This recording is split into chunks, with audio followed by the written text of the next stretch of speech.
તાલુકામાંથી એક ધાર્મિક અને સાંસ્કૃતિક કાર્યક્રમની સુંદર તસવીર સામે આવી રહી છે। મુન્દ્રા તાલુકાના યોગેશ્વરનગર સોસાયટી ખાતે સ્થિત રાજેશ્વરી માં અંબે મંદિર ખાતે મહાઆરતીનું ભવ્ય આયોજન કરવામાં આવ્યું હતું। આ પ્રસંગે યોગેશ્વરનગર સોસાયટી દ્વારા બીજા પાટોત્સવની ઉજવણી પણ કરવામાં આવી હતી। કાર્યક્રમ દરમિયાન મહાઆરતી સાથે નાના બાળકો માટે વિવિધ રમતગમત પ્રવૃત્તિઓનું આયોજન કરવામાં આવ્યું હતું, જેમાં બાળકો ઉત્સાહભેર ભાગ લીધો। આ પ્રસંગે વિદ્યાર્થીઓને પ્રોત્સાહિત કરવામાં આવ્યા અને ઉત્તમ પ્રદર્શન કરનાર બાળકોને સન્માનિત કરવામાં આવ્યા।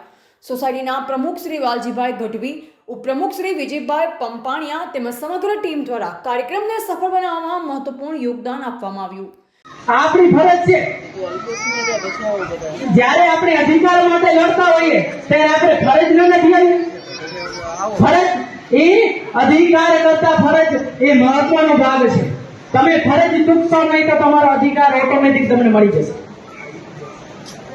એટલે મારી નમ્ર વિનંતી છે બધાને, ખાસ કરીને સોસાયટીમાં જે પાણી આપણી સવાર સાંજ જે પણ સમય ઉપર મૂકીએ છીએ એ સમયમાં। Reporter N Vishwakarma, MD news Gujarati, Mundra, Kutch.